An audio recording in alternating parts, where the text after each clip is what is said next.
Buying a house is a significant decision in one's life. For most, it will be the largest purchase they will ever make. For many, it will happen maybe only once or twice in their lifetime. For others, buying and selling houses represents a core portion of a well-balanced portfolio. Though real estate was at the core of the Great Recession, it is known as a safe investment class. In recent years, real estate investors and house hackers alike have seen staggering profits from their assets. Regardless of which situation one is in, investing in such expensive illiquid assets comes with a lot of risk and stress. As uncertainty looms over the global economy, recent news foreshadowed downside in the housing market, with China Evergrande at the inception point. Is the tide starting to turn? How can we, as first-time buyers or investors, make the best of the current markets? And what role will technology take in shaping the future of real estate? Find out as we sit by the fireside. Before jumping into the episode, please note that we are not financial advisors and the opinions and thoughts expressed on this show are for entertainment purposes only and do not constitute financial advice. Please consult your financial advisor before entering into any trade. Hi everyone, and welcome to The Fireside, a podcast where we take you on a journey in search of financial independence. So grab your beverage of choice and sit with us by the fireside. I'm Miguel, your host for today, and I'm joined as usual by Jose. Today we have a very special guest, Jaime Azevedo. Jaime is an experienced real estate agent and is going to be joining us today for a discussion centered on the real estate markets. Hi Jaime, how are you doing today? Hi, I'm doing good. How are you? I'm doing well. Welcome to the podcast, and welcome Jose as well. Thank you very much. Thank you very much. Welcome, Jaime. I'm very excited to have you here. We've been talking about it for quite some time, so it feels very rewarding to have you here already. Thank you, Jose. I appreciate the invitation. So for the benefit of our listeners, let's introduce you, Jaime, to everyone. So as I said, Jaime is a real estate agent, and he actually helped me and my wife over the past couple of years with a couple of real estate purchases.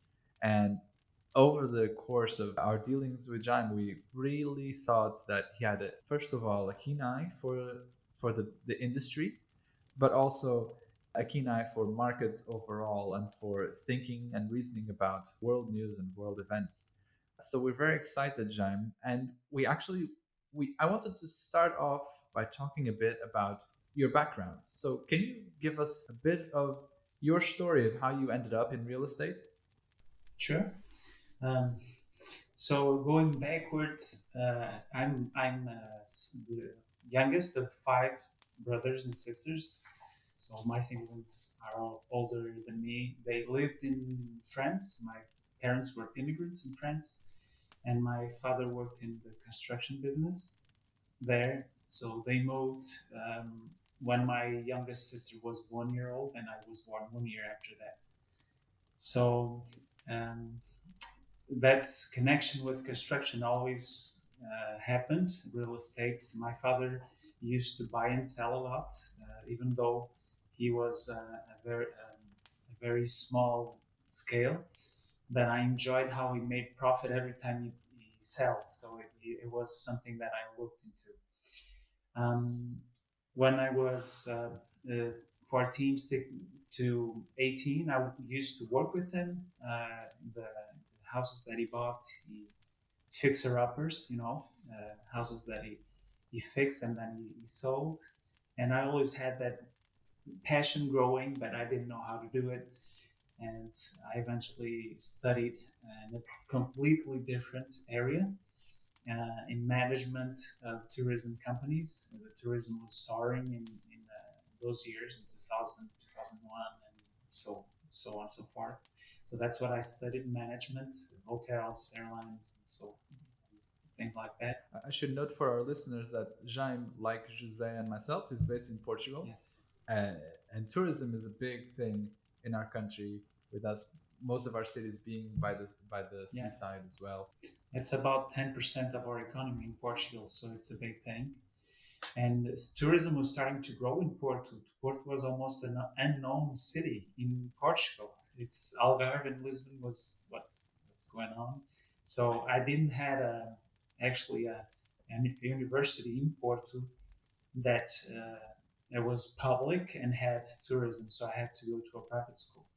And it was a license degree. I made my license degree. I worked for 16 years in travel agencies, and I managed several employees. And then in 2019, I I sold that company, and I was already working in real estate for 3 years by then.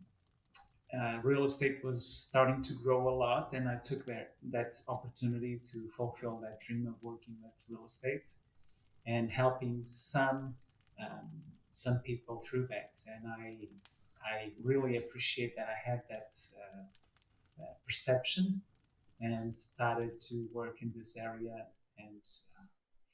and I've been striving to become as the specialist that I can be, working in this market and worldwide as well. All right, that sounds great.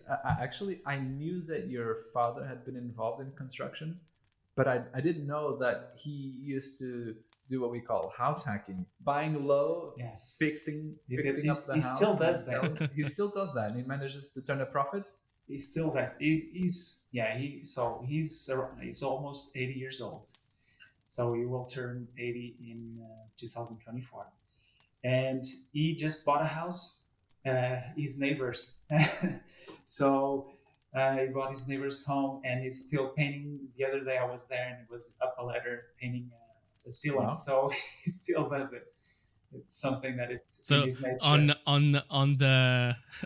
the very essence of this podcast, he didn't really get the second part of the fire. So the retire early is definitely not in the cards for him. Not in his That's code. amazing. I no, I really admire those kind of people that I think I'm very similar to that.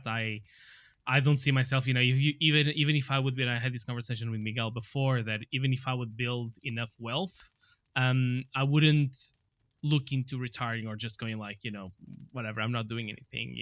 I think maybe like your dad, like yourself, and, like Miguel, I think we're just kind of hardwired in a particular way that, we just can't stay still. And I really admire that those kind of people, especially like your dad, like being 80 years old and still going at it. It's amazing. Still investing. We should invite him for the next Fireside. Definitely. If his English is not up to par, maybe we can do it in French. Exactly. So I want to get back to an early part of your introduction, because you were talking about your dad and how he influenced your path to where a career in real estate would have been a good option for you. When you were growing up and seeing your dad do this sort of deals, sort of entrepreneurship, what attracted you more? Was it the business side of it, the entrepreneurship itself, or was it the real estate markets and working in fixing up houses and etc.? Well, one thing that I noticed with my father is that he's a very calm person, and I'm more of an anxious kind of person that goes and does stuff. So he would intuitively, so his intuition goes towards uh, knowing if something is a good business. Um, so he would always keep an eye. He's not the chatty kind of person. He's very introverted, and he's keeping his eye on the market. He knows the value of things, so he was always looking out for an opportunity. He would have some cash on the side, but as the cash starts growing, he would look for a real estate opportunity, a small thing, medium, top thing, anything that he sees that it's a good opportunity. He would be savvy enough to, when the opportunity comes, he would buy it without getting into any um, uh, loan with banks or stuff like that. He would buy it from his own cash. So even if it's a small house, a small piece of land, a garage, anything that is an opportunity-wise thing to do, he would do it. And his intuition came from his knowledge and his perception of, looking around and being on top of things. Yeah, it sounds like he really applied the principles of the fire movement, saving up, avoiding debt, and then doing side hustles to improve his income. That's exactly what he did. That's fantastic. So I want to switch gears now and dive into the one of the main topics of the conversation that we want to have with you today. So to give an overview to our listeners, we want to talk about the current state of the housing market. We know that in recent years, any fool that bought some asset in real estate would be able to turn a profit within a very short amount of time. I mean, I was one of those fools. I made a purchase 2 years ago with my wife. We bought an apartment with Jaime's help. And after a year, unfortunately, it didn't work out for us, and we had to move to a new place. And we still managed, with only 1 year of having lived in that place and some very minor construction work, we managed to sell it for a decent profit.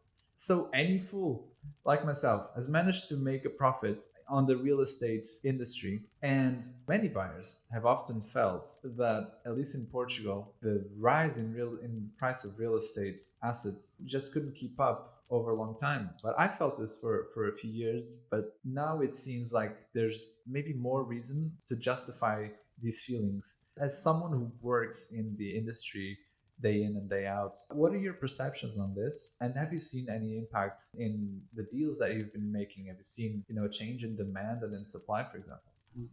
So in Miguel's profit, I want to say that he's no fool. He made a lot of wise decisions. He's a very informed people, and he was very wise to choose a real estate agent of his that was the wise choice. That was the wise part. that was maybe my one good choice. Yes. He was. I had to step up the game with Miguel because I know he was very attentive to everything. So one of the things that you need to, if you're thinking about investing in real estate, so make sure you get professional information or professional help. Someone specialized in that specific field that knows what he's doing, and probably if you have some referrals of that person, that either professional or in personally, values are very important to me. Principles and values are very important. So if you know that person might be very credible, very professional, but you want it to be also values-wise, and principles-wise, someone that is trustworthy, someone that is honest, and that will make sure that you make the best business with you. So, and putting that aside and putting honors in Miguel code, that it was a very good and it's not that there are easy customers and hard customers, and I would say that hard customers for me are those that have me put my game up, just step up and make the best out of me. So if doing that, and regarding the market, like you said, Miguel, and the question that you made, it's important to be informed, not that kind of information that comes from the news on the end of the day. I wouldn't look into that, but I would look into numbers and breaking numbers and statistics regarding the last year, the last trimester. So that is very important information. And in real estate, you need to be in top of information of the last quarter, because things change rapidly in today's economy, and you tend to be misinformed if you think things are still going the same way. So it's very important to not to spend hours being informed or looking into news, but just going to a credible institution and looking into numbers and cracking them a little bit. Just see if how many transactions have been made in the market. Are those transactions going up or going down? How is the Euribor, the reference for interest in the market? Is it going up? Is it going down? And then a little bit like my father did, you need to have a perception of your own, the common senses, and look around, talking with neighbors. Are people looking for houses? Are people not looking for houses? Is there how's the renting business? Um, are people looking for houses to go into? Is there a market that influences a lot because investors will buy more when that happens? So it's all a mix. It's not, you cannot go to a source only to know how the market is doing. You need to have a mix of several sources and then ponder a little bit. But if you have a professional of your trust, you have a shortcut. You have someone that will open up and will be very open with you and very upfront and say, this is how the market is. So one of the things that I did with Miguel, and I do with all my buyers, every visit that I go to, I make a report of how the market is doing for that specific parish or that municipality. So I grab there's specialized websites for that of artificial intelligence. So I just put the data in of what my customer wants. If it's a 3-bedroom apartment from the year 80, 80s or from the 90s, and then I just ask a quote to the system, and he goes and gives me a report, and then I give it to the customer. So it's just as simple as that. And it's a paid tool by professionals, and you can get access to that at no cost if you have a good real estate agent. There's a lot to unpack about what you said. And to me, I don't want to undersell how important it is, the values that you mentioned right at the beginning. I don't know if this is a statement that I can generalize across different countries for the real estate industry. But what I found when we started the process, because my wife and I, we didn't start with Jaime when we were first looking for a house. And we went through a number of real estate agents, and they came across much more as salesmen than actual real estate agents. And so we were never sure if they were actually telling us the truth or telling us something that would just help them get the highest margin or to close the deal faster or whatever. And with you, we really noticed a difference in the way you positioned yourself. You were there as a support to guide our process. I think one way that you face your mission is to present us with as much information as we may be able to digest, and then removing blockers so that the process can flow and building trust with us. Exactly, perfectly. So my purpose is to have the customer, or the purpose, my purpose, and every real estate agent purpose should be help your customer make the most informed decision that they can. Okay, and you cannot decide anything or pressure anything for your customer to do. So if you're looking into buying or selling, make sure that you have access to the most information possible of your specific situation, not how the world is, because there are clusters, there are nests where things are different. So make sure that you make a very well-informed decision. So when I look to real estate agents, like Miguel was saying, I need to go to my grandparents. I need to go back. So my grandparents were farmers. And I consider myself a real estate agent that is a farmer. We have most agents are hunters or fishermen. Okay? And a hunter is someone that finds someone that wants to sell or to buy, and they shoot so they have the meat they can have to, whatever time they need. But once they shoot, usually that customer won't come back because they will die. They will feast on their meat. Okay. Yeah. So, but they are active. They are very talkative people, and they want, they give a lot of information, but things sometimes that makes a lot of sense. They would jump into a visit to a real estate without, talking through you with options, or taking you to the bank to see how much can you get from the bank to buy your home. They don't care if you're paying a 1% or 2% rate. So they don't do that homework. They just grab you and they take you to the visit. So that's a hunter. Okay, you can trace a hunter if you're looking for a real estate agent. if they do this. They're in a hurry, okay? And they always say, yeah, you need to harvest this opportunity. So that's a hunter, okay? Yeah. Then you have the fishermen. So the fishermen are people that just, they're calm, they put their bait and they ask you to, they wait for you to bite it, okay? And usually they take care of owners. So they list their home and they sit back and hope their phone to ring. Okay, Right. that's a fisherman. Okay, they don't do work with your home. They don't call other real estate agents to see if they have customers or not. So they just wait, and it's okay. It's their way of being, but that's not what you're hired for. Okay, and then you have the farmers. So the farmers inform the customers as much as they can. It doesn't mean if they like you're doing with Fireside.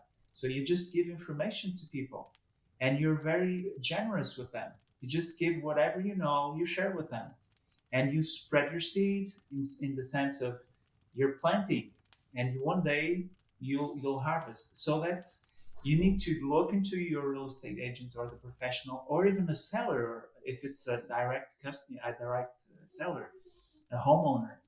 You need to look into them and think back and remember this analogy. Is this a fisherman? Is this a hunter? Or is this a farmer? So if you do this exercise, you'll be better off starting your journey to buy or to sell. I think that's yeah, it's an amazing way that you put it. I'm a big supporter of like having you know explaining things with your daily life actions or elements, and I think putting it that way, whereas like you have, I've never thought about it this way, where you, and I think this can apply to a lot of different businesses and trades, but I think for real estate agents is a very very easy one. You have a spectrum. You have like the fishermen's on one side of the spectrum, you have your hunters on the other side of the spectrum, and you kind of have your farmers kind of more or less in the middle, right, where you kind of you wait for things to happen, but you've done quite a lot of work beforehand. So that's kind of like your hunter part, which is a bit more proactive, a bit more aggressive, to kind of plant the seeds. And then you have your fisherman side, which is kind of, okay, I've done my work, now I'm gonna wait for the seed to grow. So I think it's a really really good way to put it. And not just because there's two perspectives of in terms of listeners. Now in terms of there could be people that are looking to becoming real estate agents as well that are listening to us, and I think that's a good way for them to also think about what kind of person they want to be in terms of being a real estate agent. So I think that's also a very good way to put it. And this is a mirror of what Miguel was asking, the values. Yep. That's what I was going to. So if people's values are honesty, yep, transparency, helping others, generosity, empathy. So all those values kick in, and you can see them on a farmer, because they're not looking for a quick buck. Yep. They don't want you because most people will buy a house or two during their lifetime, and most places of the world, right? Mm-hmm. But and so some real estate agents don't worry about that, because they'll have them for once or twice in their lifetime. So one thing that most people don't know is that of 100 real estate agents that go into the market, only 20% stay in the period of 3 years. So that says a lot about this profession, this art of helping people to buy and sell. So, and only the farmers stay, right? Because they can wait. They go through a drought, and it's okay. And people will refer them to their friends and so on and so forth. So it's very important, like Miguel was saying, values are the key to have a good, don't jump into a decision of buying something without making an informed decision. Make sure you talk not only with the professional, but your friends, your family, and make sure that you have all their opinions leveled, and you'll make a good decision. Yeah, I couldn't agree more. I want to switch gears a little bit and back towards the investment side of real estate and real estate market as a whole. So you alluded before that to the fact that when you try to gauge your perception or your outlook on the real estate market, you look at numbers. And you even talked about some indicators like the number of transactions that you look at. For example, when you guided us through the process of our last two purchases, you did give us that report that was incredibly useful. And I found that a number of indicators there were relevant for me because I'm a data oriented kind of person. And for example, one that was interesting was the average price per square foot of assets that were sold within the type of assets that we were looking to buy or sell in that particular area. So I thought that was one useful indicator. The other one was how long were properties in the market for before they sold, and what was the contrast between the price of those that sold quickly and the price of those that took a long time to sell. And like you said, the number of transactions and etc. Given this and any other indicators that you may be keeping an eye on, if I could hard press you to give me your forecast, what would you say is the outlook for the real estate market in for example, in the Porto area or the Portugal area? Regarding indicators, it's a mix of several factors. You cannot, like, there's the square footage or the square meter price. It's an indicator that by itself alone doesn't tell a lot, because if you have a house that is facing north, and imagine an apartment that is facing north in the same building, and it's 200,000 euros. So in the same building, you have another exactly the same apartment, but facing south.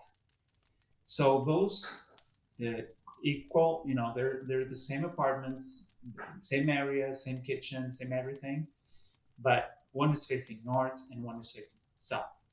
And even if the facing north had more square meters than the facing south, the south would value more than the north side. Okay, so these are factors. Why is that? How does the north, south, east, and west? How does that affect? Well, that affects because the energy price, for example, if it's a country that is very cold, if it's facing south, you'll get the sun more hours than the one facing north. So if you get the one facing north, you'll get sun in the morning and sun probably in the end of the afternoon, and you'll get no sun during the day. So you'll need more heating. You'll have more humidity in your apartment. You need to make sure everything is okay with the facade, so it doesn't penetrate the humidity. So there's a lot of factors in it. And right. Of course, it's more welcoming to have sun in your apartment every day or your home every day than not having it, right? So it's all those factors that are valuable in a house. But if you're passionate with the house, you don't take your compass with you and look where south is and north is, if the sun is coming, because if it's a cloudy, like if it's in, it's England, if it's cloudy, you if you go there in the middle of the afternoon, but you like the house because you like the location, you like everything, and it's a rainy day, you're not thinking, oh, is this facing north or is this facing south? You don't care about that. So it's an indicator that is most people don't look into, but it's very important. Okay, and especially if you're thinking about having that place for a long time, because people that buy it for a lifetime, believe me, that facing south, north, east, and west will make a difference. So you cannot look to the square meters and say, oh, okay, let's apply this rule. And if it's a basement, if it has a lot of footage, it doesn't, you cannot evaluate it the same way. So it's a mix of several factors. So taking square meters off, it's a very important indicator, but you need to look into the other indicators that Miguel mentioned. So usually the average of a property sold in that area, how many days, 100 days, 200 days, a year. So That's a very important indicator because it tells you how the market is, how houses are selling, how fast they are selling. Okay.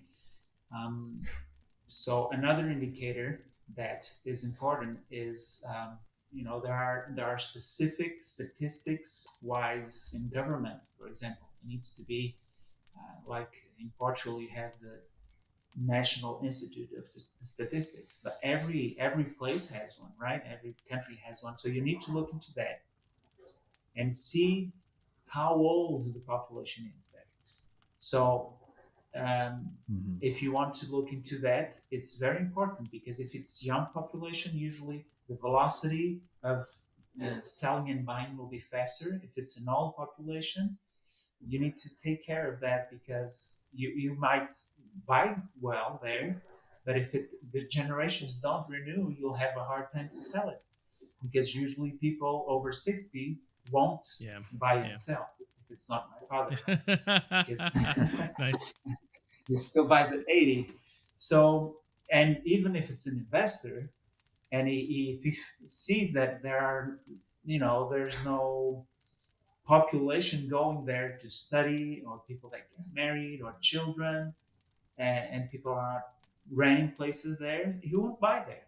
So you need, so it's a mix of several indicators that you need to look into and make sure that you're making a very well informed decision. I know that buying a house, it's very a passionate deal.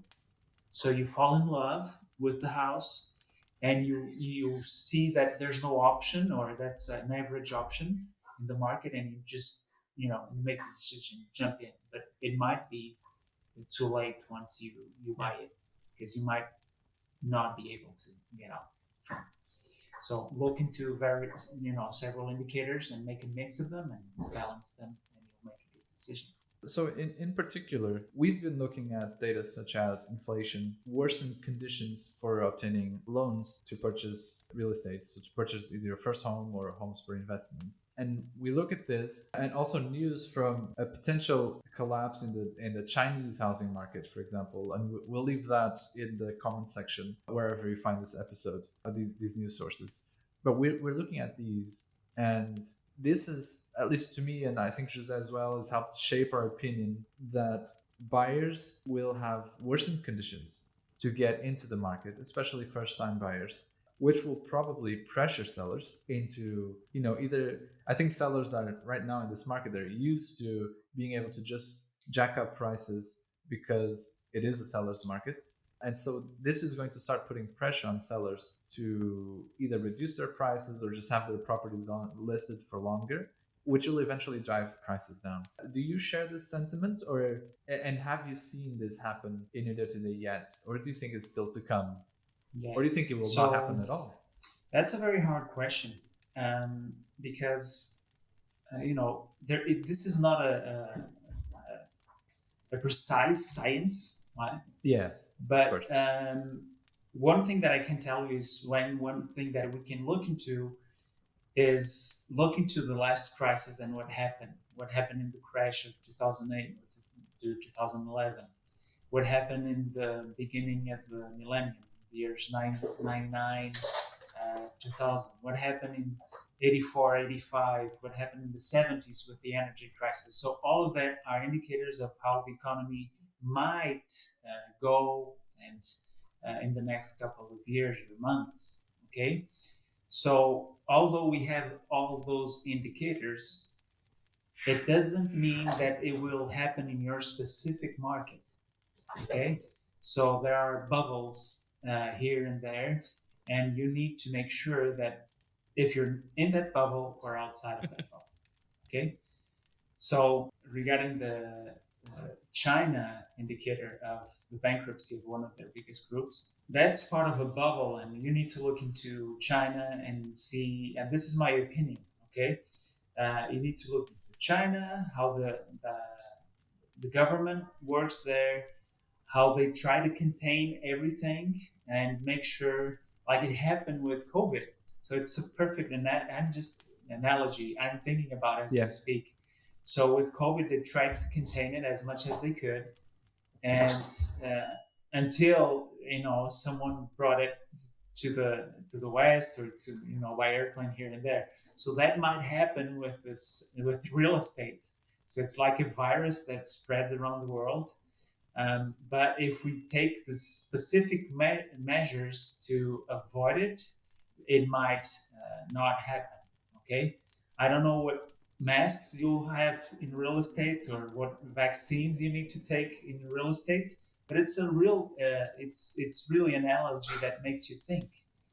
Okay, so they will try to contain it. I'm sure they will try to do that, but that will have an impact in big banks that are exposed to that in China, and that have investments there, and that might spread here. But one data that most people don't have is what real estate agents talk about in our meetings. When the pandemic started, so in our specific market in Portugal, and this applies a little bit all across Europe, the United States as well, as those markets I know them. So what happened in the first 3 months of lockdown was, okay, this will this will have a huge impact in real estate. Okay, so things will break down, prices will go down, and in soon we'll have houses selling for less. So this is common sense. Everyone said that, even real estate agents, right? You felt that as well. I fully expected that because we were talking at the time, and I knew that you weren't able for an extended period of time. You weren't even able to do any personal visits. Yep, Uh, exactly. I think there was even a period of time where no deed signing was happening, and then eventually, in very singular situations, you could get out of the house to sign a deed or etc. So I would have expected the market to break down right there because there's no selling happening.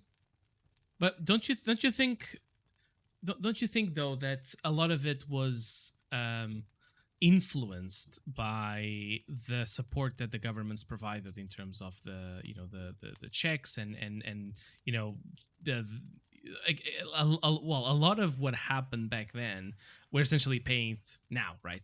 All the inflation we're going through now is a consequence of a lot of the you know the boosts that governments provided to the Yeah, economy, right? the quantitative and easing. and the scenario we had back then, I think it got heavily skewed because of that, right? A lot of the things everyone thought, oh, it's going to be catastrophic. It wasn't great, but it wasn't catastrophic, right? You had, the markets were like the market. If you look at the markets, right, the markets, and that's for me, that's an indicator I look to quite a lot. The markets dropped like absolute crazy on the day that lockdowns were announced around March 2020. You see like this monumental, crash. Then it picks up, and then from there on, it was basically essentially going up and up and up and up and up and up, right? Because the governments kept providing all the support that was needed.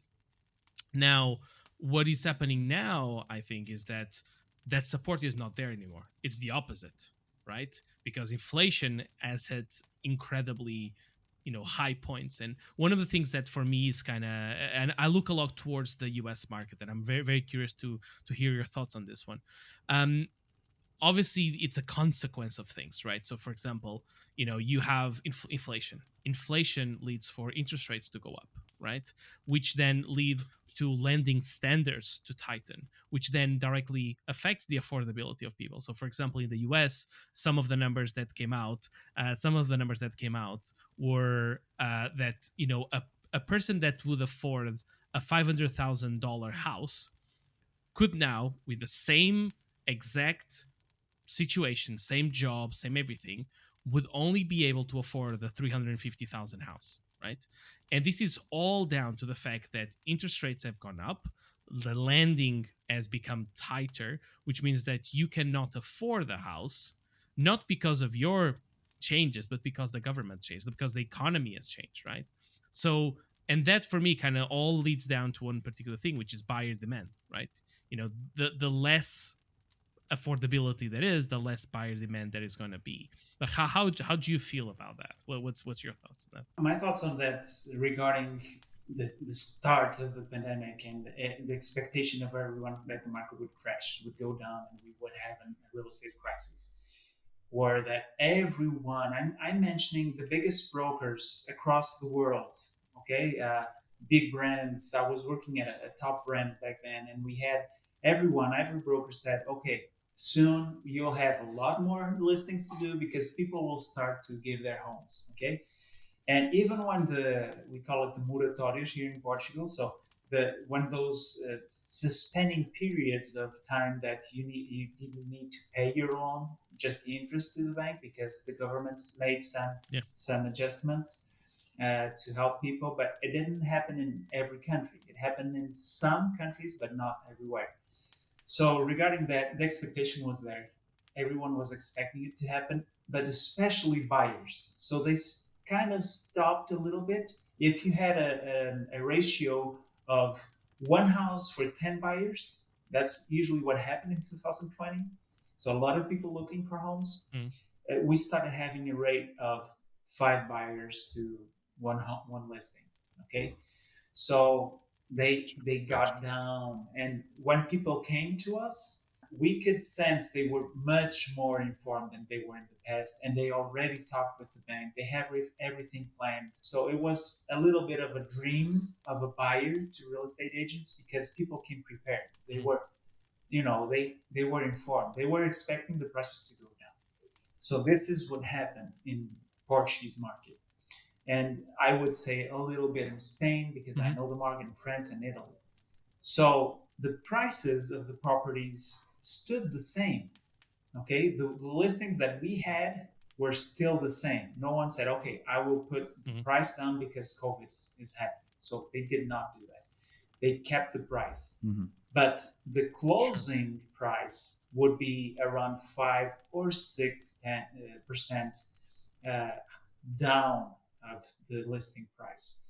So it was an adjustment that was only done in the buying side of things, but not in the listing price. So that kind of it maintained the idea, okay, if I'm selling, are the prices going down? No, they're not going down. So I will put the price up 10% of what I'm trying to close it. So that's one of the things that happened in sellers. And now regarding your question, Jose, about inflation. So the inflation in real estate has been happening for a long time already. Okay, so I would say 4 or 5 years, especially in Portugal, but a little bit across the West. So houses that would be valued like in the United States, I know Utah market in the West side of the United States. So people that owned a $500K dollar house, now they're millionaires because houses are around 1 million. It's the same house, but it's worth the double in 4 years. So that's actually something that happened. But one thing that is very interesting is that the going up of interest is trying to contain the inflation. The interest didn't go up just by itself because people, central banks want to sell their money for more. That's not what happened. So the interest went up to try to contain the inflation and say, hey, the inflation is going up a lot. So let's try to contain it. Let's put the interest rate and let's make. They're trying to, invite. They're trying to make it harder to loan money for this, therefore driving the prices down. Exactly. But if you have, if our listeners, people that are listening right now, so I have 200K in the bank. I have 200,000 euros or 200,000 dollars that I want to invest. So they have their bank, they have their money in the bank because they're, they want to save, and they're getting a 0.5% rate on that deposit, 1% rate on that deposit. So if it's if they're cautious, if you're more cautious and you don't want to invest with risk, you will invest where? In real estate. Okay, you'll invest in land because land is not produced anymore, and the building houses is not happening as fast as it was in the past because banks are not giving to constructors to develop. So I don't know if you know this, but Yeah. in the Portuguese market, only 5% of the houses that are sold are new houses. 95% of the rest are houses that are used. Okay, so this is a very important indicator.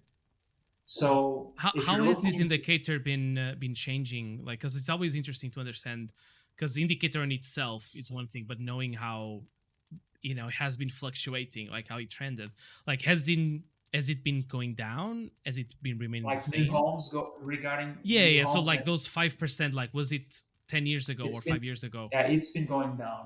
It's been Okay, going down. So it's been okay, going down since 2010, 2011. This is regarded with labor. So in our economy, in Portuguese economy, and I think across Southern Europe, so a lot of the labor goes north. So there's not a lot of people that are specialized in construction that are work, working actually right now. And those that stay, they charge 5 or 6 times more of what they did last prices, right? yeah, Because they're alone in the market. They're specialized and they know what they're doing. So um, so it's been an adjustment, and right now new homes are still being adjusted because the prices of the materials are going up like crazy because of the inflation. And if you're buying your home and the seller, the constructor, did not put a comparison or an indicator that things would go up, they are losing money. They're not making money, they're losing money yeah, because yeah. iron was 42 cents 2 years ago and now it's €1.50.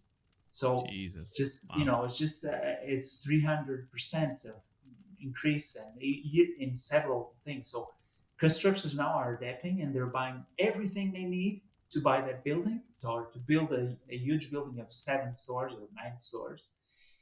Uh, and they buy everything, they put it in a storage unit, and they go there every time they need because they want to contain inflation. Okay, so that interest that has been going down Yeah, since 2008, 2009, it increased a little bit about 4 years ago. From I would say from 2-3% to 5-6% in some years, but it's still down. It's still down. Thanks for sharing your insight into this. I think the labor shortage is a consequence of macro events, like worldwide events, with more and more people in the new generations being primed to want a degree in specialized white collar work. And that leaves a shortage of blue collar workers or construction specialized workers worldwide, but also in Portugal. I think it's even more accentuated because of immigration, which is still an issue in our country. And a lot of the immigrants are these folks who are willing to work hard but find better compensation abroad. I want to move on to the final topic that we had in the doc for today, and I think it's incredibly exciting, and I think it will pique the interest of our listener base, which is the potential already ongoing involvement or integration of blockchain technology in real estate. So, to try to contextualize this a bit, in many of our conversations prior to this, between Jaime, myself, and Jose, we've talked about how there's a lack of transparency in the real estate industry. We've talked about it today in our conversation about how a lot of real estate agents act more in the role of a salesman and actually try to act on their own interests, and sometimes that leads to less transparency and more even manipulation, I would say. I mean, maybe for another episode we can dive deeper into the novella that was the last deal that we made here when we purchased our house. But there was a lot of just miscommunication, even I would dare say, ill intent in some parties. And Jaime, as you've said today, and as we know, you espouse a completely different set of values that go towards transparency, that go towards collaboration. between yourself and both the buyers and the sellers and the real estate agents on the opposing side. That is built upon trust. And you just pitched us this topic for conversation of how blockchain technology could help not only foster, but in a certain way, just enforce that this trust needs to be in place or promote this trust. Can you walk us through a bit how that would take shape? Sure. So this is a fairly new thing, even for me. They started just now talking about it, um, and this reminds me. And everyone that talks about this says that blockchain will be the crypto, like it happened in the past when it started with Bitcoin and all of that, and the internet when it started, and the boom that it was in the beginning. So blockchain in real estate will change the way people buy and sell homes. And so I don't know exactly how it will work, and no one does. But um, it's important to know these values that we were talking about honesty, transparency, is a very big deal in real estate. Okay, so imagine a chain of people that are involved with real estate: the bank, the the, the notaries, or the place where you sign your deeds, um, the real estate agents, the brokers, everyone in the same platform, uh, uh, making the checks and balances, right? So everyone I have, for example, I have a tool, like I told you, there are several tools here in Europe and in Portugal.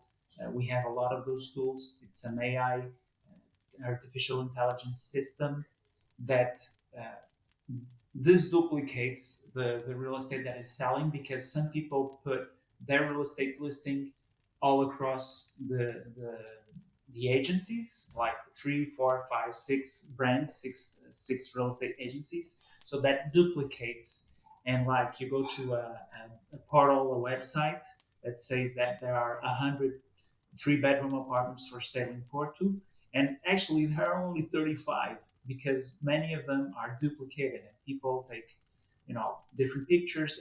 Real estate agents take different pictures, sometimes different prices, different descriptions, different square meter footage in the descriptions. So it's all a confusion. So with blockchain, what will happen, like it happens in this AI tool that I bought to use for my customers, is that I go into that, it disduplicates the travel or the real estate agent. When they go into the system, they can disduplicate by themselves if the system did not do that. And once you sell, you can put the selling price there. Okay, so if we have the government attached to that in the system, when it goes to the taxes, autoridade tributária, the finances department of the state, so they can go there and check and see, yes, it was sold. So you have two witnesses, and then you have where you signed the deed. It goes to the system and say it was sold by this price. So there's no doubt. Like this happens in the United States. They have a system called the MLS. And this system, anyone can go and see how much the neighbor's house was sold for. Okay? Anyone, okay, can go there and do this.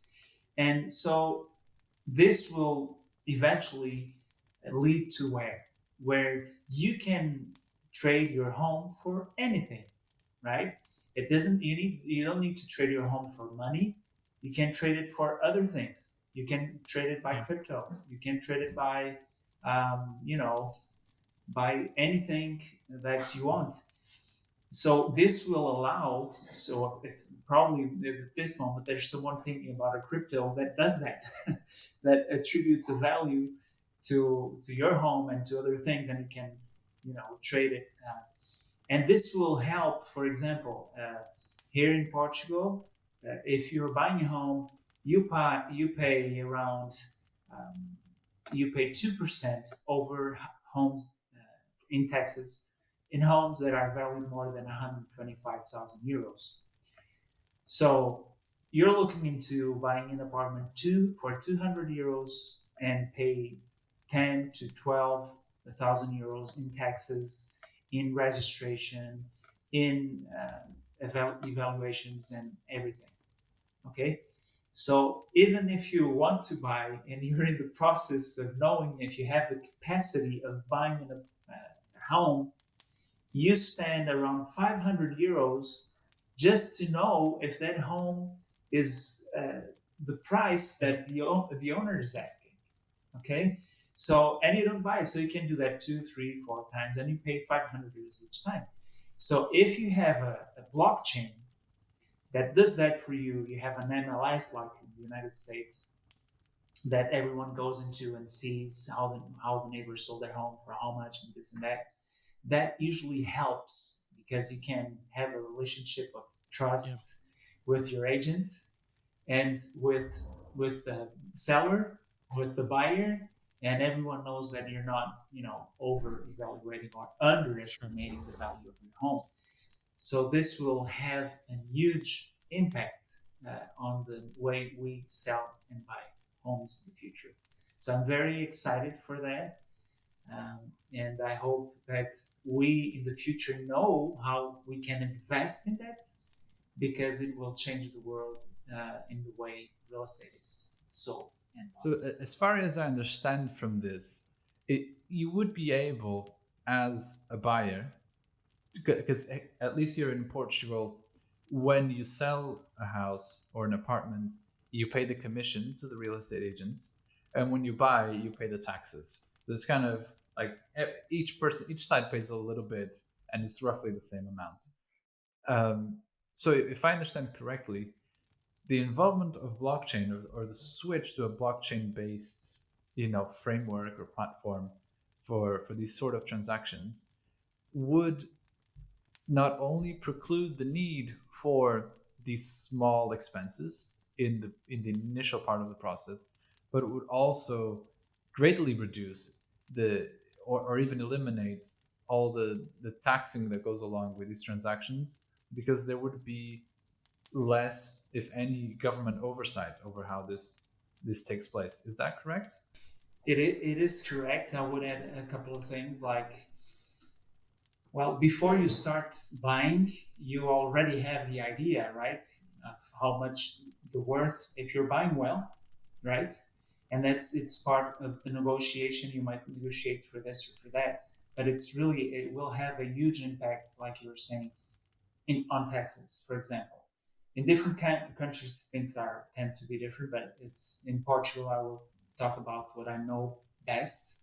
So I just sold an apartment yesterday for a customer of mine that was sold by 180,000 euros. So taxes wise, this house is evaluated by the state for 85,000 euros.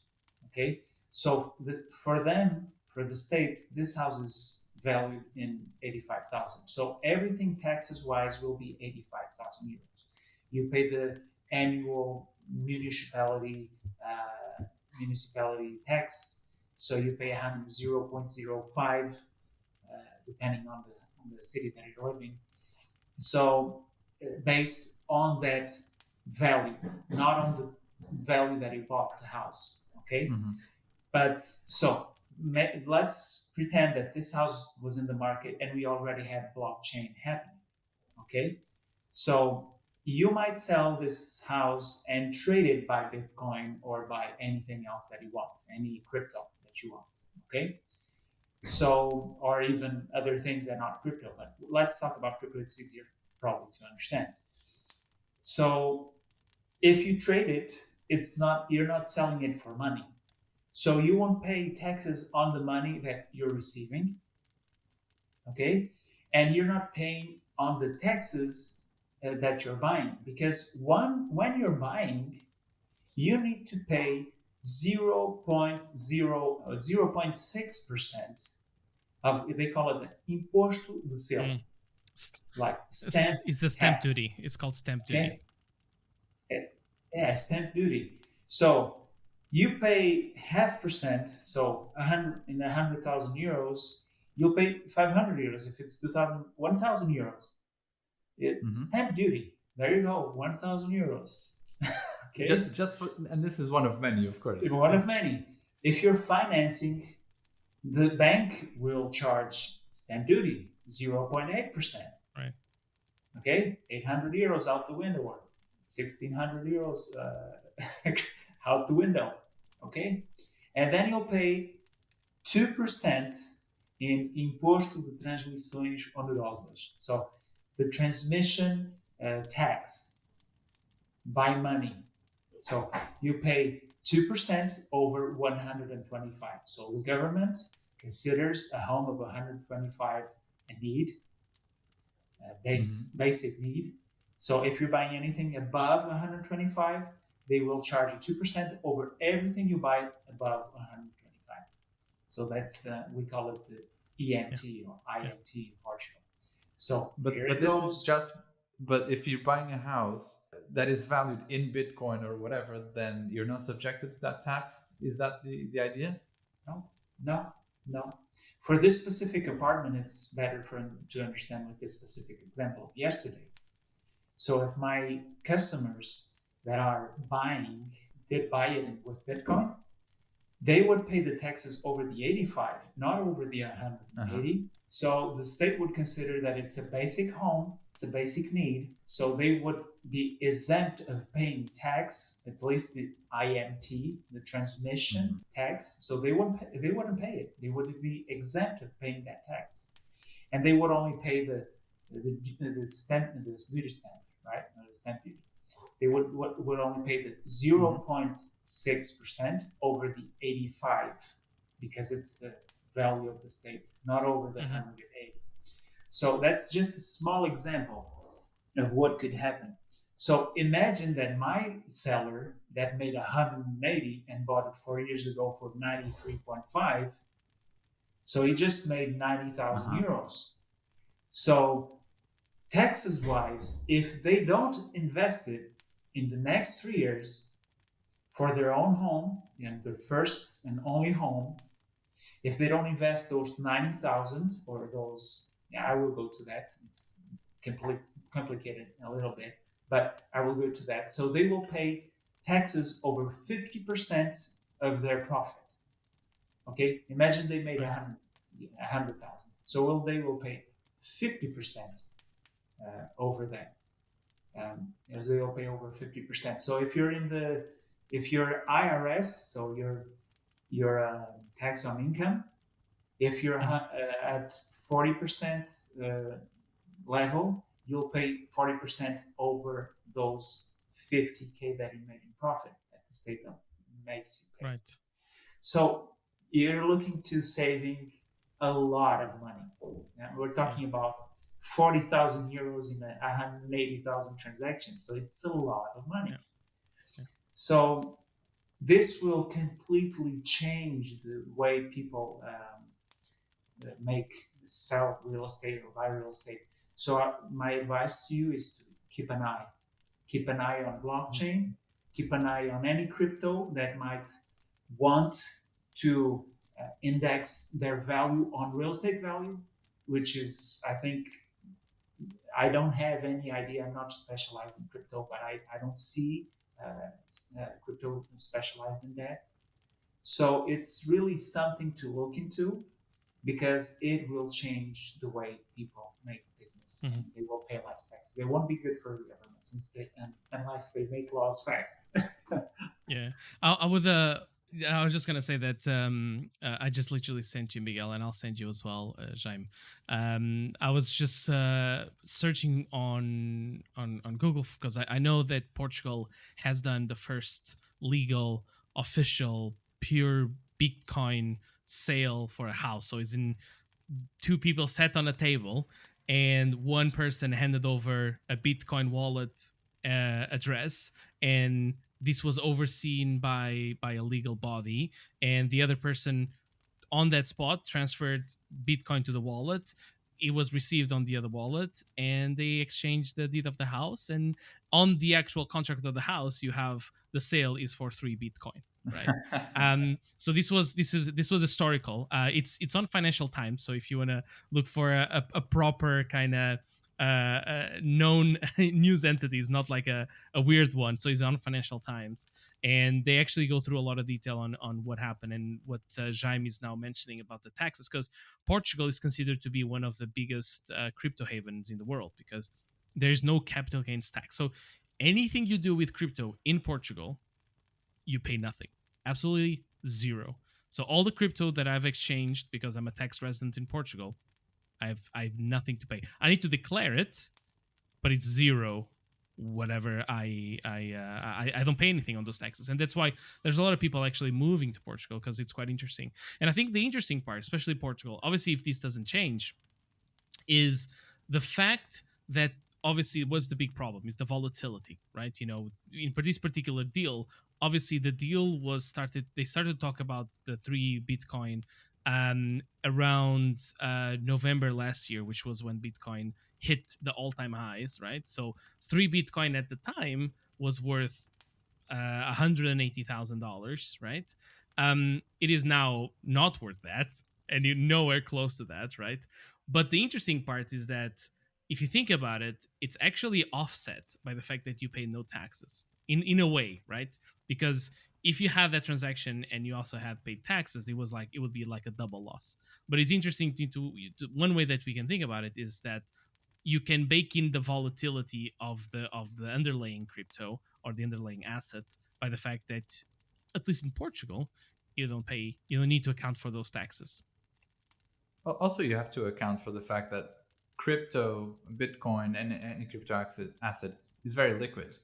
If you're making a deal for 3 Bitcoin and you're worried that Bitcoin is going to lose value, you get your Bitcoin, and within a very small amount of time, you have the money back in fiat. If that's what you're worried about. So the fact that the seller sold for 3 Bitcoin and now it's worth maybe a third of that price. Maybe he just banked on it. At least he had the opportunity to. So I think that is absolutely fantastic. And we started this conversation talking about your father's business, Jaime, of house hacking, of buying low and flipping high. I had previously considered whether this was an avenue to explore for some side gains, and I was deterred precisely because of the tax situation. But if you manage to leverage uh, crypto and blockchain to minimize the tax burden on these transactions, all of a sudden house hacking becomes an explosive um, an explosive avenue here in Portugal or anywhere that you can apply this methodology. And in a way, it is another indicator then that could prop up the real estate market forward in those areas. So I think this is terrific, very exciting, a lot of room for different folks' takes and biases, because obviously some folks are more taken by fear in crypto assets, others are not so sure about the real estate and a global recession. So there's a lot of room for nuance and for everyone's take. But the upside of the two of blockchain technology getting into real estate, I think there's only upside in this, at least for the investor, for the buyer, for the seller, and for the intermediaries. Maybe not so much for the government, as you said, Jaime. Yep. Yeah, it's interesting. I just want to add what Jose said. I was almost talking about that transaction because it really happened, and we were anxious to see how did it go. And there's a lot of those people that say, "Oh, he lost money in the transaction. Oh, because of the fluctuation of the price." But it really showed us how it was possible to do that, and it's possible if you have a crypto that is attached to values of real estate value. It's the when inflation comes, when crisis comes, usually real estate is the last one to drop. Okay, everything crumbles, but real estate will go there eventually, of course, but it's the last one to lose value because it's the most Yep. valuable asset someone can have, right? Your home. So, and when we're talking more about residential, and today we talked about more about residential Yep. estate. We can we could cover others like commercial and industry because there's a lot of search for that because of how things are going online and people want to go into putting warehouses with trade mostly online and having warehouses. So we can cover that, and I would invest in crypto that Yeah. is real estate Yeah. based It's very value interesting. because it wouldn't Very fluctuate as interesting. much. I've got one last question, one parting question. I don't. Do you have one as well, Miguel? No, I was actually gonna ask for parting thoughts. Yeah. So go Okay. ahead. So my parting thoughts / question is. I will allow it. Thank you very much, Miguel. Is I'm a buyer. Okay. This is a very quick, like very succinct answer. I'm a buyer. I want to buy. Should I buy or should I wait? That's a very good question. I would say I would answer with a question: how much are you willing to wait for? So that's the question. So that's the first question that I would make. I just did that to a customer of mine yesterday. So if you're willing to wait, if you're in Portugal listening, I would say wait for the state budget. Okay. It will be presented in October. If you're buying, with your own money, if you're buying with the bank's money, hurry up. Right. All right. Yeah, that was a good question, Jose. I want to thank obviously both of you, but especially our special guest for today, Jaime. Thank you so much. This was a great conversation. I think it is full of insight. We were privileged to be able to get your take and to get draw from your experience in real estate. And I think there's a bit for everyone here, for the crypto lovers, for the real estate lovers, for those who are looking to diversify their investment portfolio, balance their risk factor, because real estate traditionally has lower risk. So let us know in the comments what is your take on real estate. If you're a first-time buyer, how hopeful are you feeling? What is your stance? Jaime, I would like to give you an opportunity to leave your closing thoughts, and also for the Portuguese listeners out there, how can they reach you if they're looking to acquire your services? Thank you, Miguel. I would like just to thank you for the invitation. It was a very out of my comfort zone thing to do. I never did nothing similar to this.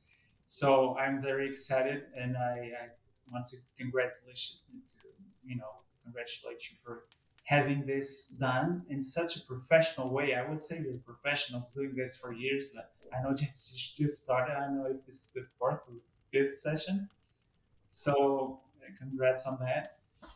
And I just want to say that finish plugging Jaime's services, basically, if you want to find them, I think you can being LinkedIn. generous with what you know pays back in time.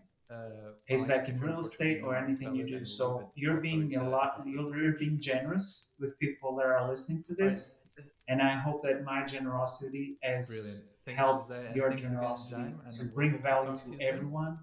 And I learned a lot from this discussion and from these questions that you've made. So thank you for inviting me. Thank you very much. And I guess just to finish plugging Jaime's services, if you want to find him, I think you can reach him on LinkedIn. He has his own profile, Jaime Azevedo. Well, I guess if you're in Portugal, you know how to spell it, and we'll leave it also in the episode description. I will put it in the comments so people can easily find. Brilliant. Thanks, Jose. And thanks again, Jaime. And we'll hope to talk to you soon. Thank you, Jaime. It was awesome. Thank you, Jose. Thank you. My pleasure. And that's all for today's episode. We hope you enjoyed our discussion with Jaime. Let us know in the comments what helps you identify a good real estate opportunity. And as always, we hope you stay cozy by the fireside.